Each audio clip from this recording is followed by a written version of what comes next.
Hola queridos amigos, bienvenidos a otro capítulo de Contracara, aquí por TLV1, toda la verdad primero. Agradecemos a los que nos siguen, nos difunden, nos acompañan y por supuesto todo nuestro agradecimiento a quienes colaboran con TLV1. Ustedes saben que necesitamos de su colaboración para estar en el aire y llevarles como siempre toda la verdad. Estamos transmitiendo a través de nuestra página web www.canaltelev1.com y debajo de este programa las redes sociales, que nos mantenemos en contacto. Como siempre ponemos este programa bajo la protección y advocación de la Virgen de Guadalupe, Reina y Señora, Emperatriz de América, y también le pedimos a la Virgen de Luján, ¿no? Patrona de la Argentina, para que nos guíe, nos acompañe, nos ilumine, nos lleve por el camino del bien, la verdad y la belleza.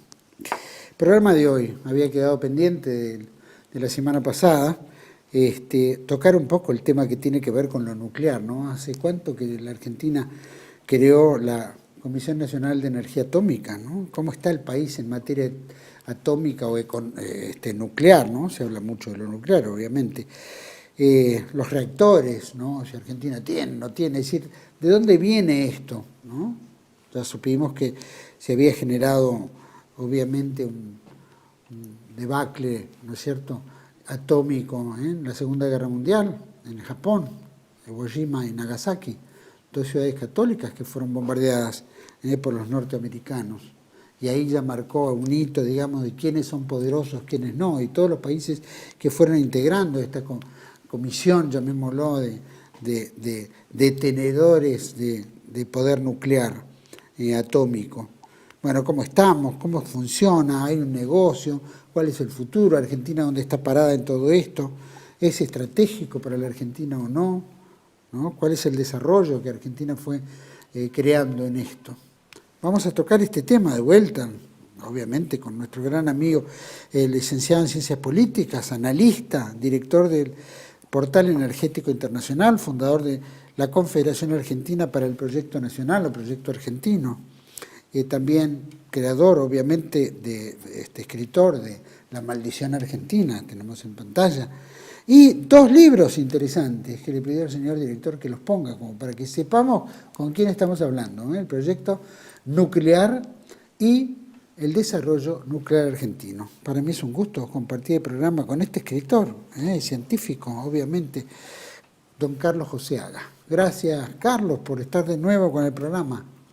Gracias a ustedes, gracias Juan Manuel por la presentación y bueno, es un gusto estar acá como siempre, tratando estos temas y mostrando cosas que últimamente están olvidadas en la Argentina. Sí, aparte es como lo habíamos hablado en varias oportunidades, ¿no? Nos vienen martillando de que somos unos ineptos, ¿no? Que no tenemos capacidad para nada, que tenemos que dar las empresas y todo a otros porque otros las saben hacer y nosotros no, por la corrupción, por la degeneración que hay, ¿no? En tema político. Y somos un país extraordinario en recursos y en capacidad tecnológica, científica, ¿no? Lo hemos demostrado.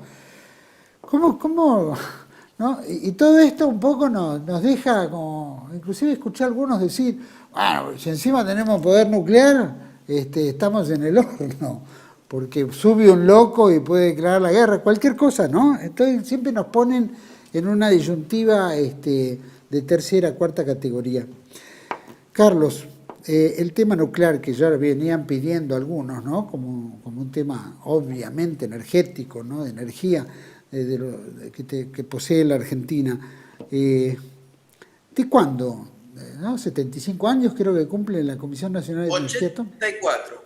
Acaba de cumplir 84 años el viernes pasado. La Mirá. actividad nuclear, o sea, se cumplió 84 años desde la creación de la Comisión Nacional de Energía Atómica. ¿Cómo se crea? Bueno, eso se crea después de un acto fallido, que es todo el proyecto de la isla Huemul y las cosas de Richter, que entre paréntesis hay unos libros interesantes escritos, uno de ellos escrito por Mario Mariscotti, que se llama justamente el proyecto Huemul, que se puede conseguir todavía o leer, no sé si no está también en versión online, que es muy interesante porque es una historia de un acto fallido.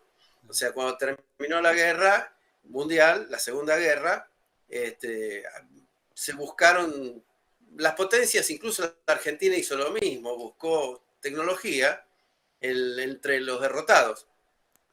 Y así como vinieron alemanes muy importantes que hicieron el Pulky, hicieron una cantidad de desarrollo aeronáutico que era muy bueno en esa época de la Argentina, muy avanzado, también vino un personaje que se llamó Richter, que le vendió a Perón la idea de que la energía nuclear se podía desarrollar por un método que había inventado él y que solamente él conocía. Y bueno, empezó con las intrigas típicas. Perón estaba al tanto de la importancia de la energía atómica porque había ocurrido los dos bombazos en Hiroshima y Nagasaki, y era la era del átomo, y se hablaba del átomo, y el átomo iba a mover el mundo, era la nueva arma, y se decía que había detrás una nueva forma de energía que todavía nadie había concretado. Lo único que se había hecho eran armas nucleares, las primeras 2 bombas atómicas. Eso fue lo que ocurrió. Entonces se hizo el proyecto Huemul. El proyecto Huemul fue un fracaso porque Richter no estaba en condiciones y lo que él proponía no era algo científicamente válido. Pero Perón dudó, a pesar que le dio un gran apoyo, porque todo eso significó, lo metió en el presupuesto y le fue contratando todo lo que él quiso en cuanto a científicos y gente, pero ahí nunca pasó nada. Pero Perón no lo sabía, entonces mandó a Balseiro, lo mandó a que le hiciera un informe sobre la situación y, bueno, Balseiro echó por tierra con todas estas cosas de Richter, se cortó la relación con Perón y demás, pero Perón seguía con la idea de aprovechar de alguna manera la energía nuclear y generar una entidad que reuniera cuadros científicos, que después fueran tecnológicos y demás, y la Argentina pudiese entrar en ese mundo que se venía, que era una revolución prácticamente en la industria, ¿no es cierto? Y así se creó en 1950 la Comisión Nacional de Energía Atómica, que tuvo una acción destacada al principio, porque la verdad reunió los mejores científicos de la Argentina. En esa época existía la costumbre. El primer presidente fue el propio general Perón. Después de eso designó a un almirante, Iraola Goitía, que fue casi inmediato. Iraola Goitía asumió casi de inmediato. Perón estuvo, digamos, formalmente, porque toda la comisión dependió siempre de la presidencia de la Nación en aquellos años, y entonces lo puso a Iraola Goitía. Iraola Goitía me contó a mí, a Iraola Goitía yo llegué a conocerlo bastante, ¿no? En los años 70 volvió a ser presidente, y entonces ahí lo volví a conocer, lo conocí yo, y este hombre me dijo que en esa época, cuando iban a ingresar a un organismo público, todavía existía la costumbre de que en el formulario estaba el casillero del número de afiliado al partido peronista, no se llamaba justicialista. Dice que Perón lo llama y le dice: mira, ahora acá en este casillero está la cuestión del afiliado. Y con un lápiz rojo se lo tacha. ¿No? Esta es historia de primera mano. Se lo tacha, le dice: bueno, esto acá no puede correr, porque acá tiene que ser gente de ciencia. No podemos, no es una cuestión de un militante político. Dice: no, esto tiene que ser todo gente de ciencia. Entonces Iraola contó con carta blanca para reunir ahí los mejores físicos, los mejores ingenieros, los mejores que se pudo en esa época, que resultaron ser excelentes para la tarea. Evidentemente resultaron ser excelentes para la tarea. Y empezaron a hacer ciencia al principio. Es decir, yo diría que la comisión nace casi con lo que hoy conocemos como un instituto de formación de cuadros científicos y tecnológicos. Y ese fue el primer paso. Y tuvo algunos logros importantes en cuanto a los ensayos de materiales. Se llegó a desarrollar pocos años después el uranio sólido, el uranio metálico. No sabían cómo. Hubo una conferencia internacional, creo que ya había otro almirante, porque era el año 56, pero ya no estaba, el almirante Quillán. No sabía cómo presentar este desarrollo, ¿no? y se fue al Congreso Mundial de la Energía Atómica, que era muy chiquito porque eran pocos países los que tenían una institución y estaban estudiando eso, y él fue con una muestra, porque no sabía, o sea, no estaba preparado nada. Dice, ¿ustedes qué hicieron? Y nosotros hicimos esto. y trae, saca la muestra y la muestra, la exhibe. Y nadie podía creer eso, que la Argentina había en 6 años, seis años, logrado el desarrollo de ese material crítico que otros habían, qué sé yo, Estados Unidos había estado pescando a los nazis y buscando cómo hacerlo. El mismo Hitler había estado años antes y nunca pudo alcanzar eso. Por eso la bomba nunca estuvo en Alemania, o sea, hubo un intento teórico, pero no estuvieron en la pomada, como quien dice, no habían alcanzado los logros que ellos esperaban o iban por otros caminos, porque era todo prueba y error. Esto es un sistema así. Claro, claro. Con el tiempo dejó de ser prueba y error, era acumulación de conocimiento, es decir, que es lo que vino después. Y fue muy importante porque para el año 67 ya se firmó acá la construcción de Atucha 1. ¿No? Yo por ahí mencioné recién, antes de entrar al aire, que la primera central del mundo se hizo recién en 1954, o sea, la comisión fue creada en 1950 y la primera central nuclear recién aparece en 1954, en el mundo entero. Y Estados Unidos todavía tiene que esperar hasta los 60 para tener sus primeras centrales nucleares. Y nosotros en el año 67 ya estábamos construyendo Atucha 1. Se había tomado la decisión de construir Atucha 1, ya se habían empezado a buscar aquí los contratistas posibles y un montón de cosas, que en ese momento salieron los alemanes, y se construyó la primera central nuclear argentina, que fue la primera central nuclear de América Latina. Las otras estaban en Estados Unidos, y no eran muchas, en ese momento eran pocas centrales. Cuando se construye Atucha 1, se hizo con el espíritu dominante en la Comisión de Energía Atómica, que estuvo siempre presente en todas esas obras por mandato originario, que era adquirir conocimientos y crear tecnología. O sea, porque no era comprar una central y ponerla en marcha y saber manejar eso. No era comprarse un auto, sacar el registro y salir a la calle. No, había que saber hacer el auto. Y había que entender cómo estaba compuesto y había que tener después la capacidad de poder replicar eso y hacerlo nosotros mismos. Eso fue, digamos, como un mandato interno antiguo que estaba en la cabeza de toda esa gente. Y así fue como que se hizo el 90% de las obras civiles. En la primera central nuclear se hizo el 90%. El 60% del montaje, porque la central nuclear es como un rasti. O sea, son muchos componentes que se tienen que ensamblar para producir una cosa, que es la electricidad. Y esos componentes hay que montarlos en la unidad. Es un conocimiento muy complejo, que exige también mucha formación de mano de obra altamente especializada. La soldadura nuclear, son cosas todo eso apareció en el 67 en la Argentina, ¿no? Y llegó a haber un 13% de los suministros que se alcanzaron a fabricar en el país. Los suministros quiere decir un 13% de las partes que componen todo ese complejo nuclear, que es un montón, pensando que es un país que arrancaba de cero y no tenía proveedores para esas cosas, pero hacer el 13% de los suministros es una cantidad realmente asombrosa. Cuando en el año 74 se firma el convenio para construir la central de embalse, que es la que está en Córdoba, las cosas cambian en proporción. La proporción argentina entonces alcanza el 100% de las obras civiles, el 65% de los montajes, el 40% de los suministros y el 30% de la ingeniería. Quiere decir que para la construcción de embalse, un tercio de la planta ya había sido diseñada en el país. Es una cosa tremenda, es un avance cualitativo muy alto, ¿no? Y lo que es más importante de todos, cuando se termina la central de embalse, ya había 240 empresas argentinas calificadas en trabajos nucleares.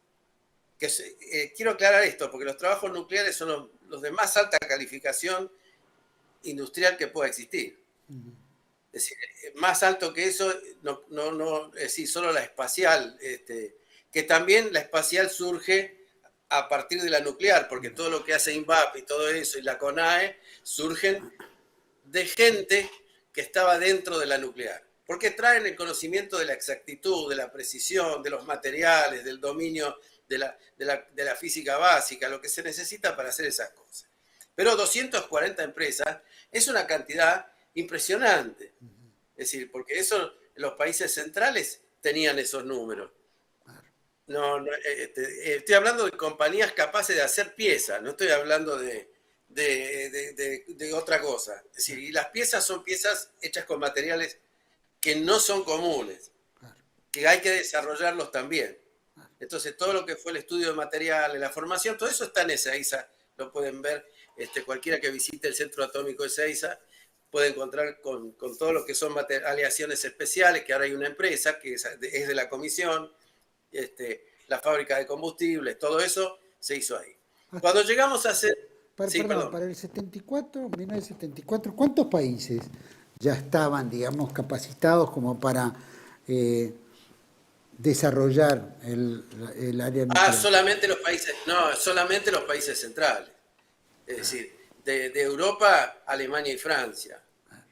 Inglaterra un poco más atrás porque la recibe de Estados Unidos. Estados Unidos, Rusia, China no, por supuesto, no existía eso en China.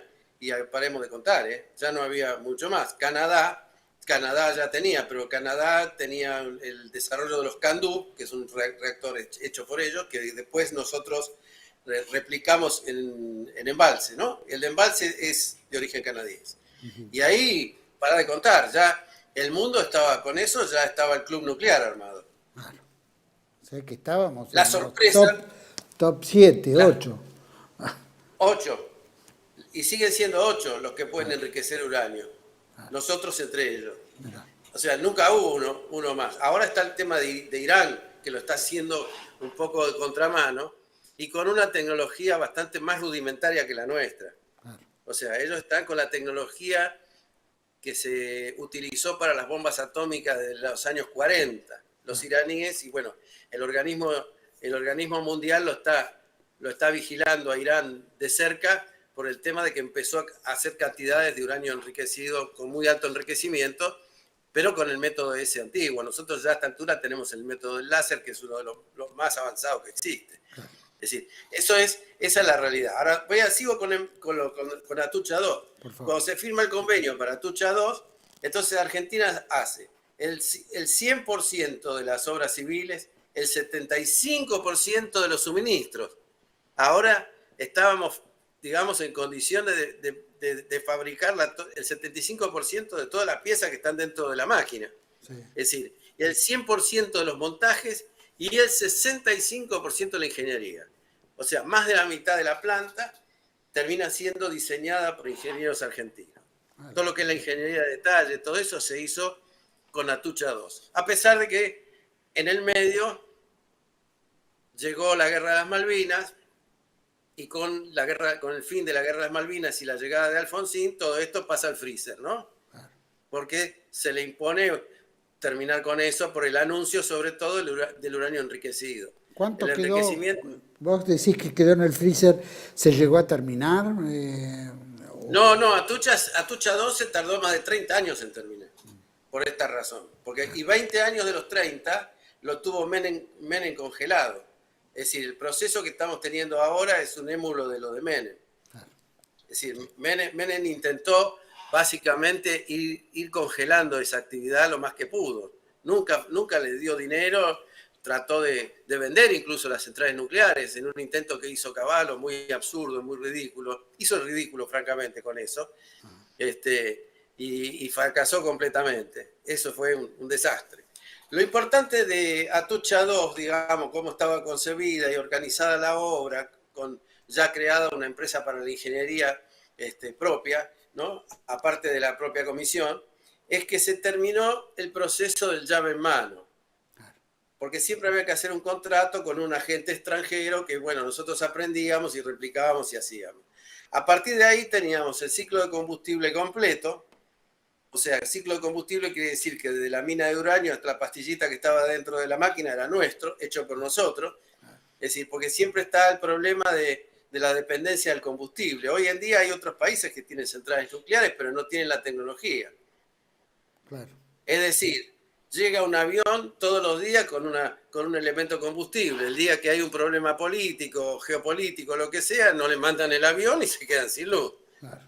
Es muy sencillo esto. Eso es así. Argentina no tiene esa situación por las buenas decisiones políticas que se tomaron, básicamente. Y una cosa que yo quiero resaltar de todo esto, al margen de esto, porque esto es esencial para entender cuáles son las funciones del Estado, porque hay gente que quiere destruir el Estado, que lo manifiesta abiertamente, sobre todo de las altas esferas del poder en este momento, y no se da cuenta que estas cosas son posibles únicamente cuando existe un Estado. Y esto es igual en los 8 países que hoy lideran esto. Es igual.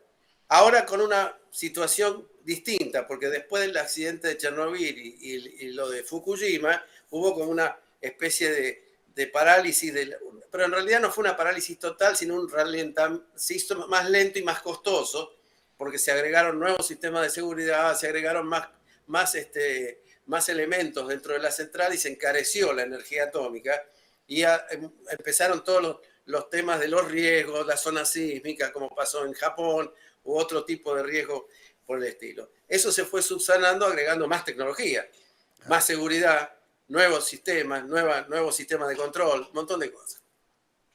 Todo esto ralentizó, pero no detuvo la marcha de muchos países. Por eso yo ahí les traje un mapa, que es la situación al día de hoy, donde están todos los países. Ahí figuran los 445 reactores que están operativos, más los 65 reactores que están en construcción. ¿No? Quiero señalar una cosa interesante. En la época de la parálisis menemista, hubo un proyecto nuclear que surgió en Corea del Sur. El proyecto nuclear en Corea del Sur estaba basado en máquinas como la que nosotros tenemos en Embalse, que le habían comprado los coreanos a los canadienses. Cuando nosotros estábamos totalmente paralizados, los coreanos vinieron a buscar técnicos argentinos, operadores argentinos, hasta directores de central. Todo eso se lo llevaron a Corea. Y hoy, por ejemplo, Corea es uno de los países que tiene más centrales nucleares, anda como por las 20 centrales nucleares. Aparte de eso, está construyendo en el exterior y tiene un contrato de $20.000 millones que lo acaba de ejecutar para hacer centrales como las de Embalse en Emiratos Árabes. O sea, casi yo diría que nuestro plan nuclear, con asistencia argentina, con la gente que se fue en esos años a trabajar a Corea y el traspaso de esta tecnología a los coreanos, llevó a que ellos pudieran tener esta capacidad, que no la tenían, no tenían nada para esa época. Y hoy son, digamos, de los países que están liderando exportaciones de muy alto valor agregado. Esa es la situación. Bueno, esto por un lado, ¿no? Esto es un poco la historia. Ahora estamos reviviendo. ¿Qué nos queda de todo esto? Lo interesante de esto es que nos qué queda... te voy a pedir? De lo que nos queda, ir a un pequeño corte. Volvemos enseguida porque me interesa saber, ¿no?, qué es lo que estamos hoy y para qué el tema atómico nuclear hoy en día, ¿no? Obviamente para las Atucha, Embalse, etcétera, pero bueno, vemos en los submarinos, ¿no es cierto?, que pueden dar la vuelta al mundo, estar 5 años y sin abastecerse porque tienen energía nuclear, ¿no es cierto?, y tantas otras cosas. Pero quiero que me cuentes un poquito cómo estamos. Vamos a un pequeño corte y volvemos enseguida con Carlos Joseaga, sobre el tema nuclear en la Argentina. Ya volvemos.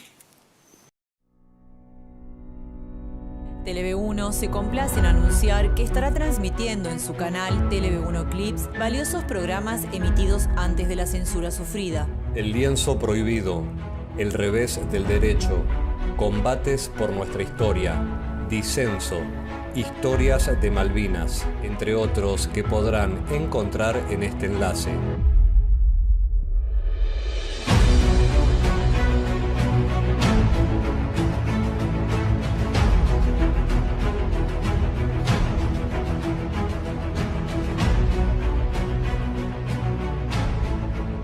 Agradecemos su aprovechamiento y difusión. Bienvenidos a CEPA, Centro de Estudios del Pensamiento Americano. Nuevo sitio web de cursos de formación en política, filosofía, historia, literatura, geopolítica, religión, psicología y más. Cursos de formación que reflejan el verdadero pensamiento americano. Lo invitamos a elegir el curso de su agrado ingresando en www.cepa.la.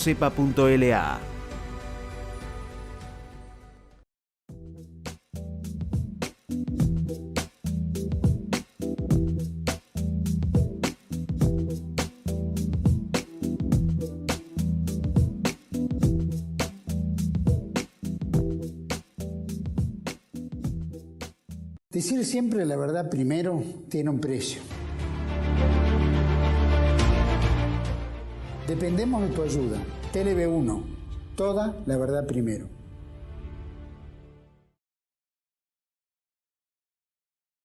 Vamos de vuelta en este segundo bloque con Carlos José Haga. Carlos, había quedado pendiente en el bloque anterior, ¿no? ¿Qué es lo que estamos? ¿Cuál es lo que se proyecta? Y por supuesto, ¿no es cierto? Bueno, lo que estamos, lo que nos quedó es una organización, la única organización o el único complejo científico, tecnológico, industrial organizado. Eso es al día de hoy lo que nos ha quedado.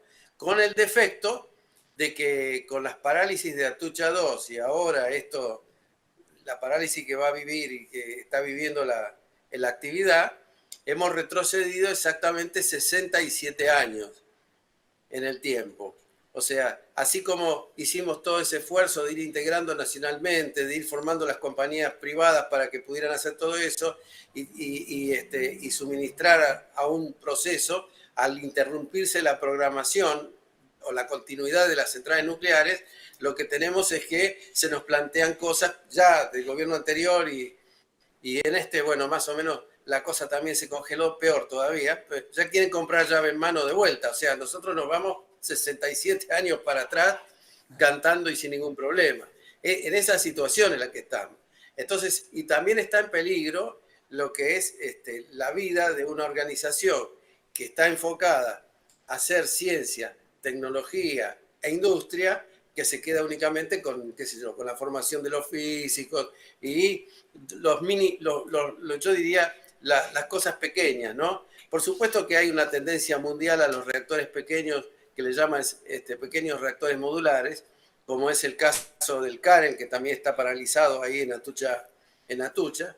Y nuestra capacidad sí muy sobresaliente en lo que son los reactores de investigación, reactores chilenos. Se han ganado muchas licitaciones en el extranjero y hay muchos reactores argentinos dando vuelta por ahí, hechos por, básicamente por INVAP y la Comisión de Energía Atómica. Pero los grandes reactores, que es a donde apuntaba todo el proceso, están virtualmente en condiciones de ir a comprar uno a China o a Rusia o a donde sea.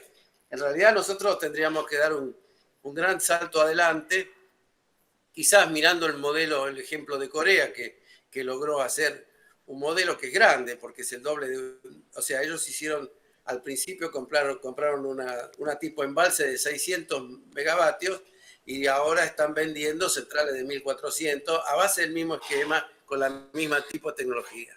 O sea, agrandaron la potencia, hicieron un trabajo de ingeniería propio, ¿no? Es decir, ellos hacen eso. También tendríamos que dar el salto adelante usando los nuevos combustibles como el torio. Hay ahora desarrollos que usan incluso los estudios en Suiza, sobre todo, ha logrado tecnológicamente el objetivo de usar el elemento de combustible gastado en centrales de uranio natural como las nuestras. Han hecho pruebas. O sea, hay un mundo de posibilidades para dar un salto adelante y recuperar el tiempo perdido. Pues nosotros realmente perdimos mucho tiempo. Perdimos mucho tiempo en la era Menem, perdimos mucho tiempo durante el kirchnerismo, menos porque se terminó Atucha, pero la Atucha 2 que se termina 30 años después, con la tecnología de 30 años más atrás, o por ejemplo, no logró el rendimiento que tuvo, por ejemplo, Atucha 1 que tuvo Embalse, no lo logró y sigue con problemas. Pero esas cosas pasan cuando uno abandona un proyecto y lo trata de retomar, tratando de reconstruir como en la historia. Es decir, cómo era esto y cómo iba aquello, porque ahora las cosas se hacen de otra manera. Entonces, hay que dar un salto adelante. Nosotros en este momento estamos en el riesgo de romper el entramado. Yo digo el riesgo porque parece que está la intención de romper el entramado, que es una cosa peor, ¿no? Yo creo que estuvo la intención desde un principio, desde que llegó Alfonsín y frenó todo el proceso nuclear, por supuesto que a pedido de Washington y de Londres, claro, porque esa es la realidad, extorsionado con la deuda, todo eso lo sabemos qué pasó. Pero después de Alfonsín vino Menem, y Menem fue mucho más al hueso con este tema, y la paralizó completamente, y se dedicó a pagarle los sueldos y que las cosas fueran a parar a una carpa ahí encerrada, con un sistema de taller limpio, para que si algún día a alguno se le ocurría que la podían terminar, bueno, llegó el momento y se pudo terminar esa central. Pero estamos sin programa nuclear. O sea, a esta altura, hagamos un análisis al revés. Si hubiéramos cumplido con el plan nuclear, hoy tendríamos entre 6 y 10 centrales nucleares. Hoy seríamos exportadores de electricidad y nunca hubiéramos tenido que comprar gas. Estas son las decisiones, o sea, le torcieron el destino a la Argentina en eso. Y también eso afectó la hidroeléctrica. Es decir, siempre es una cuestión que el Estado se tiene que enfocar en sus objetivos generales para tener una estrategia. Y la energía nuclear brinda la oportunidad, porque genera industria de tan alto nivel que después nos coloca en una posición muy, muy importante como exportadores de cosas de muy alto valor. Es decir, el mundo que viene es el mundo de la ciencia y la tecnología, es la sociedad del conocimiento, es la digitalización, es el uso de los láseres, de los nuevos materiales, todo eso es lo que está viniendo. Si nosotros cancelamos eso, es como si le dijéramos, miren, argentinos, ustedes al siglo XXI no van a entrar. Sí, claro, estarán cronológicamente en el siglo XXI, pero marchan decididamente al XIX. Claro. Porque sin estos elementos, es decir, ¿qué es una organización científica y tecnológica? No solo la que hace energía atómica. La organización científica y tecnológica responde preguntas, resuelve problemas. Por ejemplo, resuelve problemas en el agro, resuelve problemas en la industria, resuelve problemas en los alimentos, resuelve problemas en la fabricación de cosas novedosas, resuelve muchos temas y además forma mucha gente. Esto es importantísimo. No son organizaciones chicas, porque son cadenas grandes que empiezan con una organización chica que es la científica, pero enseguida cuando pasa a la fase tecnológica, que es la aplicación de esos conocimientos científicos a la parte concreta, y se hacen las plantas pilotos, los desarrollos, las pruebas, hasta que después viene la industria, levanta eso y lo transforma en un bien comercial. Eso es lo que se pretendió hacer con el CAREM en estos momentos, que yo creo que es una idea que en su tiempo yo me opuse bastante al CAREM, cuando fue iniciada la idea, porque lo veía como un achicamiento del plan nuclear, ¿no? Se encogía. En vez de hacer centrales cada vez más grandes, hacíamos submarinos de bolsillo, digamos, centrales chiquititas, que se podían vender. Yo creo que estuvieron acertados en cuanto a que se podían vender. Y nadie sabía, porque la verdad fueron unos visionarios enormes los que concibieron la idea, mucho más que yo por lo menos, seguro más que yo, porque el mundo hoy gira hacia los pequeños reactores y la Argentina quedó haciendo un proyecto que es el único, prácticamente uno de los poquitos que está en construcción. Todos los demás están en proyectos y demás. Inclusive sorprende porque después de los esfuerzos que hicieron los Estados Unidos, Rusia, ¿no? Ahora aparecieron los 1000 millonarios, las grandes corporaciones estas inmensas, también con interés en fabricar estos reactores, que tienen un concepto totalmente distinto. Son reactores chiquitos, cuyo combustible generalmente no se debe recambiar nunca, Son como una pila, por decir algo. Son pequeños, se ponen y se sacan de un lugar, van y vienen de una forma diferente. También están otros desarrollos, yo mencioné el caso de la India, ¿para ¿no? qué? ¿Para qué sería un reactor pequeño? No, alcanzan para una pequeña localidad, una ciudad, una planta industrial muy grande. Para esas cosas alcanzan y sobran. También está lo de la India tiene los mismos reactores de tubos a presión. Hay 22 reactores y tiene varios en construcción. Y la India es, digamos, para la Argentina sería un referente interesante. O sea, si miramos las cosas estratégicamente, hoy podríamos buscar asociarnos con más de uno, de los que están en una línea que nosotros podamos tener participación. Es decir, por eso cuando dijeron que iban a traer la Hualong 1 China, no sé, yo fui uno de los que dijo, pero esto es una locura. Si traemos una Hualong China de la que no conocemos nada, que es una tecnología totalmente ajena a nuestra capacidad industrial, nos va a obligar a comprar todo en China, y hasta los elementos combustibles. O sea, todos los días China nos va a mandar una... Ahora caímos en aquella cosa que nunca estuvo en el concepto. Es decir, deberíamos tratar de buscar socios que estén en una línea similar y trabajar con ellos. Sin duda. Por ejemplo, nosotros tenemos la planta de agua pesada más grande del mundo. Y hay necesidades de agua pesada en todos lados. Y bueno, está paralizada. Y muchas cosas parecidas que forman parte del entramado están sufriendo, en esta etapa, están sufriendo el recorte, la falta de objetivos, sobre todo. Carlos. Porque, sí. Varias cosas. Primero, el costo de un reactor nuclear chico. Si vos decís, nosotros tenemos la capacidad de hacerlo, no necesitamos traer de afuera, y ya lo hemos hecho en grandes proporciones, y tuvimos una importancia en una época. ¿Cuál es el costo que podría qué sé yo, la Comisión Nacional o empresas locales armar llamémoslo una fábrica productora y exportadora de estas pequeñas nucleares, pequeñas usinas? No, bueno, el CAREM está en construcción. Es un proyecto de varios cientos de millones de dólares. En este momento andará por la mitad del trabajo hecho.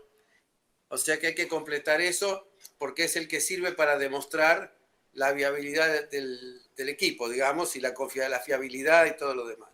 Después están los que ellos se llaman el CAREM comercial, que es el que se va a hacer en serie. A base de se va a desarrollar la serie. Ese es el concepto que se tenía con eso.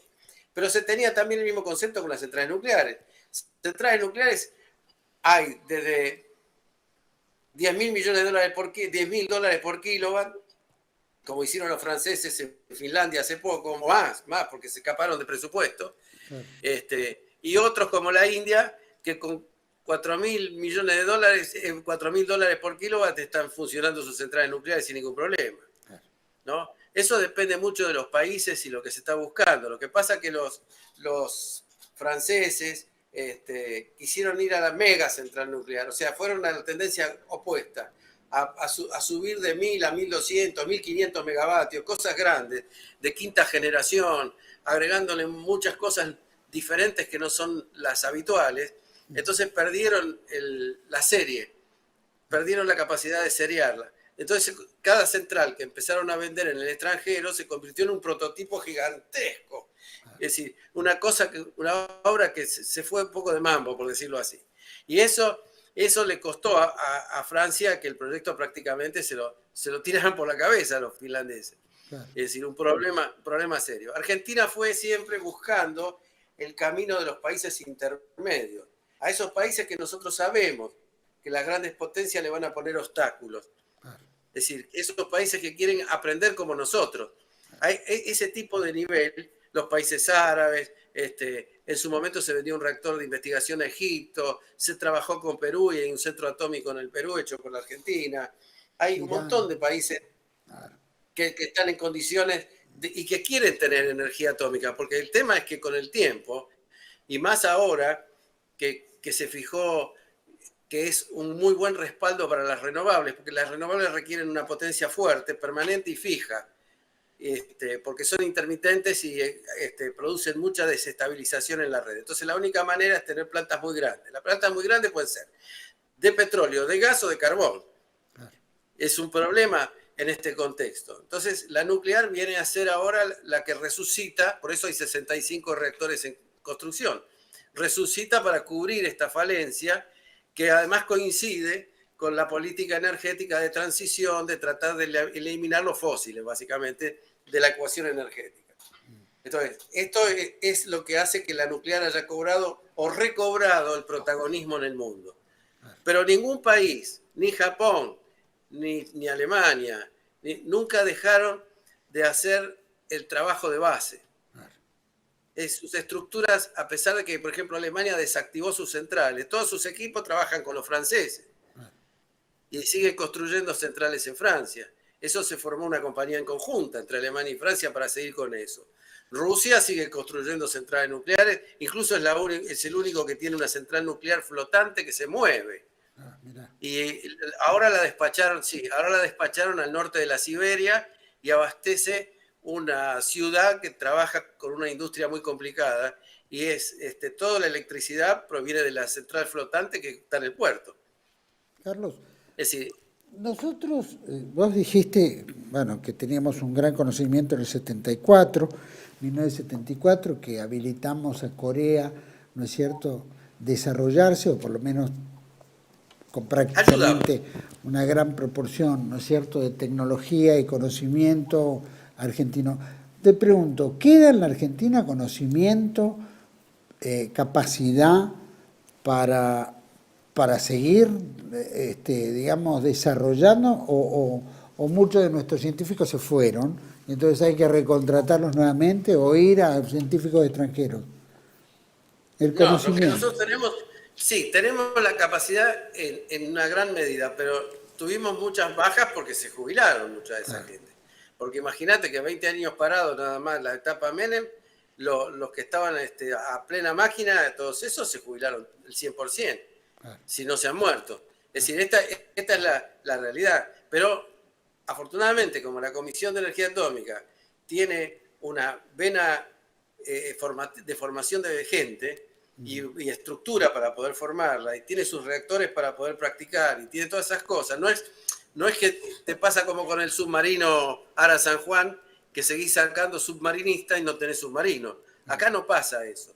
Acá vos todavía tenés capacidad, y la capacidad se vio en la extensión de la vida útil de Embalse recientemente, que prácticamente se rehizo todo lo que estaba gastado y se puso todo nuevo, y ese fue un trabajo que muy pocos países pueden hacer. En las reparaciones que se hicieron a Tucha 1 a través de robots y toda la mecanización sin desarmar el reactor, porque el tema es que está todo eso sumamente irradiado. Todo eso demostró que la Argentina todavía genera el elemento humano y la capacidad científica, vuelvo a decirte, para resolver problemas y crear cosas. Esto nosotros podemos hacer. Pero esta gente va a funcionar si hay una política, hay un plan, hay una serie de objetivos. Esto necesita continuidad de esa clase, necesita que el país tenga la visión necesaria. Esto apunta exclusivamente a que la Argentina sea un país rico y poderoso. Es decir, si nosotros vamos a ir a una economía extractivista y primaria, entonces la energía atómica no tiene lugar. Ahora, tampoco tiene lugar la mitad de la población. Es así. Si elegimos eso, sepamos que la mitad de la población no tiene lugar. Si elegimos lo otro, bueno, nosotros ya estamos en otro plano. Es decir, esto tiene cuatro planos claritos, para decir así. Tiene el plano científico. Bueno, en el plano científico anda bien. Incluso vienen a capacitarse de muchos países a la Argentina. Así que andamos bien. En el plano tecnológico es donde empezamos a tener todavía cierto dominio, que lo mantenemos, pero ya no la cantidad de actividad que era la normal. Claro. Porque no podemos hacer cosas tecnológicas para un programa que no existe. Y después está el plano industrial, que es donde más hemos hecho el desastre. Porque de las 240 empresas nos deben quedar 50 con suerte. O sea, pero tenemos la capacidad de recrear eso. Sabemos cómo hacerlo. Es decir, y todavía hay 50. Es decir, no estamos tampoco en una situación de que no hay ninguna y tenemos que empezar de cero. Y la última cosa que tiene impacto en la energía nuclear es en lo laboral, porque toda esa gente, digamos que tiene unos trabajos de muy, muy alta tecnología. Claro. Es lo más alto que podemos conseguir, ¿no? Y eso, que son cosas prácticas, porque son gente que aprende cosas, también hace una transferencia de tipo educativa, porque ojo, no es solo el ingeniero o el físico, es el soldador, es el tipo que ensambla una pieza con otra, son trabajos de todo nivel, son las obras civiles que no son tan comunes. Las obras civiles no son iguales que hacer un edificio cualquiera, un edificio nuclear tiene muchas características muy especiales, esa gente se capacita muchísimo. Además, te permite tener otras industrias. Parte de la industria naval surgió de la nuclear. Es decir, gente para hacer un barco, un submarino, todo eso surge de la nuclear. No sale de otro lado. No hay otro semillero. No tenemos otro semillero parecido en la Argentina. Y lástima que no hicimos lo mismo, hicimos con el atómico, no hicimos lo mismo, por ejemplo, con el hidroeléctrico. Argentina podría hacer turbinas hidroeléctricas y realmente nos cuesta mucho eso. Y tenemos que comprar licencias y capacitación. Ya con el nuclear no es tanto así. Bueno, ahí lo estás demostrando que, bueno, lo estás utilizando en el área energética, etcétera, ¿no?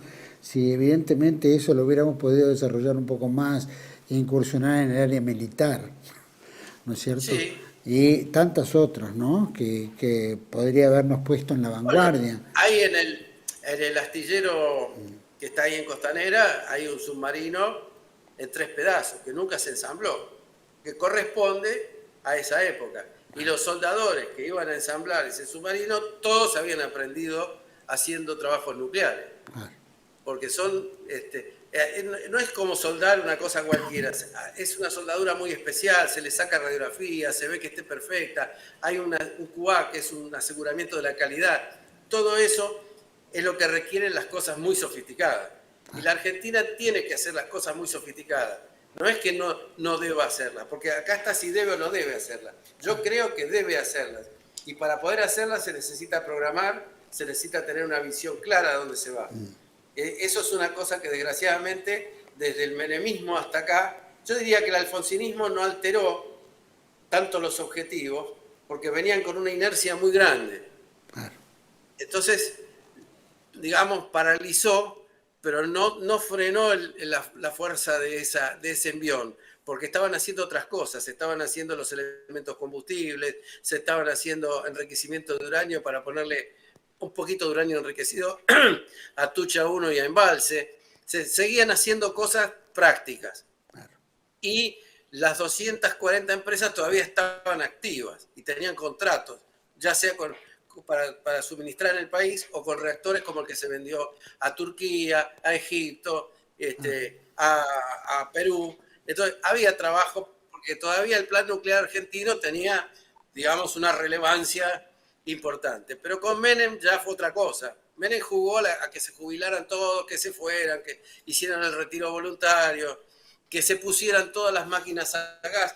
Yo en un programa anterior dije que se hizo una mala elección porque finalmente nosotros terminamos dependiendo 85% de hidrocarburos que no tenemos. Bueno, esa decisión se toma ahí. Se habló de la pausa nuclear, se habló de paralizar todo una pausa de cuánto, de 20 años, una pausa, eso no es una pausa. Eso es una Claro, era querer romper el entramado ese y poner todo a gas, poner todas las máquinas a gas posible, qué sé yo. Y bueno, terminamos sin gas. Me parece todo a propósito, inclusive a propósito, ¿no? Yo creo que se estaba forjando un modelo diferente, porque eso coincide con el cierre de la falda del Carmen, la cancelación del Cóndor, y bueno, y venía atrás la cancelación del plan nuclear. Eso es así. No hay, son dos modelos de país. Esto es lo que está realmente en el trasfondo. Yo la tengo un poco como preferida mucho a la actividad nuclear por esa razón.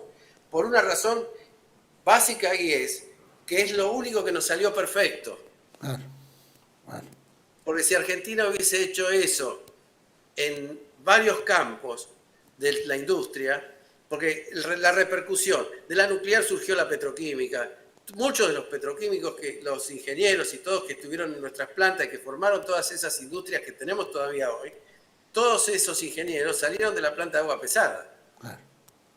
La gran mayoría son gente que surgió de ahí y se fueron a trabajar después a la industria petroquímica. O sea, son las repercusiones. Esto sí que derrama.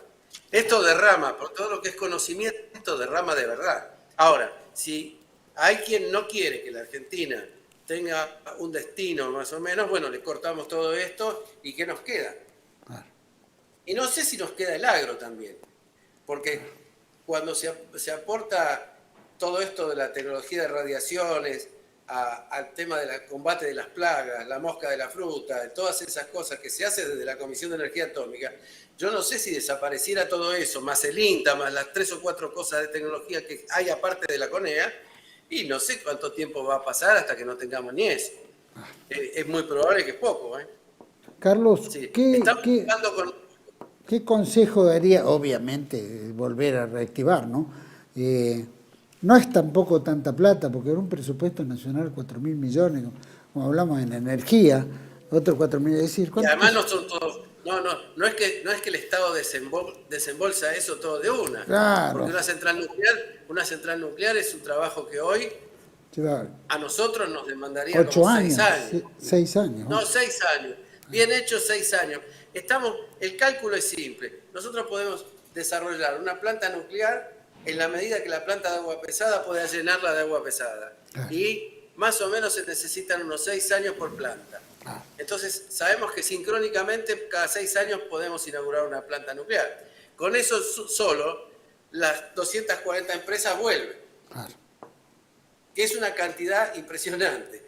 O sea, hay gente que no se da cuenta el impacto que tiene eso en toda la economía. Y Es todo una alrededor, monstruosidad. claro. Y eso puede generar un sector de empleo enorme, enorme. Y eso Y un es prestigio para la industria argentina que hoy, desgraciadamente, no tiene. No lo tiene.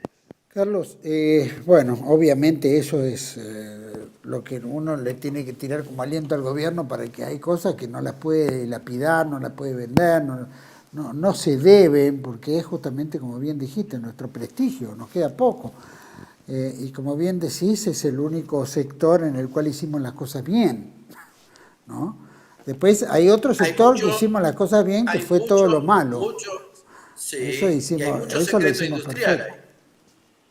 Hay mucho secreto industrial ahí. Ah. Si nosotros entregamos eso y lo vendemos o hacemos una privatización de eso, directamente no nos queda ninguna carta bajo la manga como nación. No podemos desarrollar nada. Ya después de eso ya olvidémonos y todo va a venir envasado, ¿eh? Inclusive hasta la electricidad, porque vuelvo a decir, si compramos una central nuclear llave en mano un día cualquiera, va a venir un avión con un elemento combustible que nosotros no fabricamos. Esta parálisis llevó a cosas terribles. Por ejemplo, nosotros dominamos el ciclo de combustible, pero ya no tenemos uranio, porque cerraron todas las minas de uranio que teníamos. El uranio lo estamos trayendo de un país del Commonwealth, Mirá. Australia. Y un precio enorme. Y aparte Australia es la que explota, no todo el Commonwealth explota toda nuestra cordillera, o sea que lo llevarán, lo sacan de acá, lo llevan allá y nos lo venden de vuelta. No, ellos son grandes productores de uranio. Y prácticamente venden, pero nosotros no tendríamos por qué depender de Australia. Si teníamos nuestra propia minería, y se calcula que Argentina no es un país que tenga las mayores reservas, ni mucho menos, pero para nuestro programa nuclear alcanzaba y sobraba. La proporción que somos, etcétera. Sí. Carlos, para ir cerrando, bueno, una pequeña reflexión al respecto. Como pequeña reflexión, lo único que yo puedo decir es que tenemos que planificar. Es decir, otro camino no hay. Es decir, la planificación siempre, por aquellas personas que están en el liberalismo, así, del laissez-faire total, la planificación no es la mano invisible del mercado. Eso es la determinación de una sociedad de hacer cosas. Esto es esencial. Hay que volver a tener un programa nuclear. Hay que volver a tener un plan de instalación de centrales nucleares. Hay que volver a tener quizás la posibilidad de hacer un reactor compacto para un submarino, porque ahora quieren comprar submarinos, pero van a comprar submarinos diésel eléctrico. Es decir, bien podríamos hacer como Brasil, o con Brasil inclusive. Brasil está en ese proyecto y tiene la idea de hacer el reactor compacto. En esos reactores nosotros somos muy altamente especializados. Es decir, porque todos los reactores de investigación, todos los reactores para producir radioisótopos para medicina nuclear, todas esas cosas, nosotros hemos sido pioneros y somos un personaje pesado en el mundo. Es decir, por todo lo que es medicina nuclear, Argentina está en la vanguardia absoluta. En todo el mundo nos compran las cosas a nosotros. Entonces eso es una señal de nuestras capacidades en ese nivel. Ahora, hacer un reactor compacto para mover una máquina, yo creo que si se lo ponen a hacer, ahora lo pueden hacer. Es decir, no va a ser una decisión fácil porque vamos a tener la geopolítica en contra, claramente, pero es una decisión soberana. Es decir, es un arma importante para un país que tiene más de 3 millones de kilómetros cuadrados de mar. Es decir, es una cosa que se necesita. Y la hemos perdido lastimosamente, ¿no?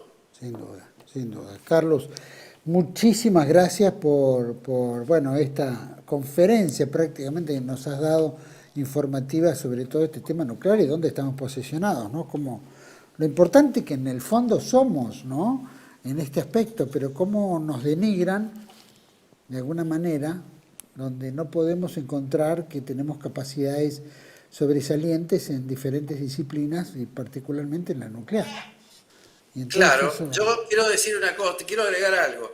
En las licitaciones donde se vendieron estos reactores chicos, hubo competencia. Y los competidores fueron las principales potencias del mundo.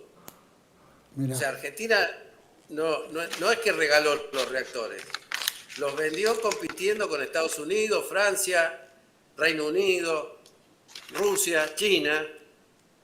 No es poca cosa eso.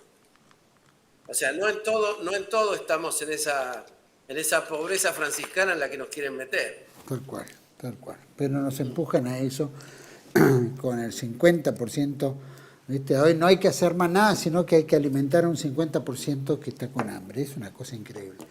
Carlos. Claro, eso hay que hacerlo, sí, claro, hay que alimentarlo. No lo vamos a dejar. Pero es una vergüenza que la Argentina tenga esa cantidad de gente pasando necesidades. Es realmente una vergüenza imperdonable que debería sentir toda la clase dirigente. Sin duda, y no la sienten porque de hecho continúan. Carlos Josiaga, mil gracias por esta intervención tuya. Ha sido un gusto hablar brillante de este tema tan importante. Yo creo que para mí es muy importante. Lo ha sido durante toda la vida porque le he dedicado a la política nuclear. Si me pongo a pensar en este momento, fácilmente 40 años. Mucho tiempo. Mucho tiempo. Sí. La mitad de una vida. Más de la mitad de una vida, porque son jóvenes. Sí. Así que. Sí. Bueno, invitamos a todos, a los que quieran integrar, por supuesto, comentarios, etcétera, proyectoargentino@yahoo.com. No lo hemos dicho al principio del programa, pero invitamos a todos a participar, por supuesto, a escribir. Va a haber, por supuesto, las respuestas necesarias para todo esto. Gracias, Carlos. Abrazo enorme. Gracias. Por nada, gracias. Un abrazo gigante. Chao, hasta pronto. A todos ustedes, gracias por acompañarnos. Creo que es importante saber una cosa valiosísima en alta tecnología, que hayamos sido los mejores, que seamos todavía los mejores, que todavía haya capacidad, ¿no es cierto?, de desarrollo, que si hay algo que hemos hecho bien de tanto mal, es decir, no lo hemos hecho nosotros, lo han hecho todos estos que han gobernado la Argentina y que han servido más al interés internacionalista que a la patria en sí, ¿no? Entonces, ahí tenemos que tenerlos en cuenta, sin duda. El argentino tiene una gran capacidad en muchos aspectos. El sistema no le da 1 metro de distancia. Si nos diera 1 metro de distancia, seguramente nos escaparíamos muy fácil, en muchos aspectos, deuda externa, etcétera. Todo esto que se ha tapado, y lo único que ha hecho es abultar el drama de los argentinos y traernos a donde estamos hoy, ¿no? No solo con pobreza, angustia, desempleo, falta de energía, ¿no es cierto? Todo esto que está pasando, que es inconcebible, las riquezas que tenemos y que se han dilapidado. Y del punto de vista, por supuesto, que tiene que ver con toda la tecnología, que es lo que nos da el poder, ¿no es cierto?, de desarrollarnos y destacarnos. Ojalá que volvamos, ¿no? Si no lo hace el gobierno, habría que generar una presión especial para que esto se desarrolle. Es un pecado mortal, ¿no es cierto?, no haberlo encarado y haber presionado para que el gobierno acceda y se desarrolle esto, ¿no? Argentina tiene que destacarse. Se ha destacado, se sigue destacando, pero debe seguir destacándose más allá de todas las trampas, corrupción y todo lo que hemos visto y entrega que hemos visto en los últimos 30, 40 años. Ojalá que cambiemos. Nos espera otra entrega de Contracara, aquí en TV1. Toda la verdad primero. Gracias.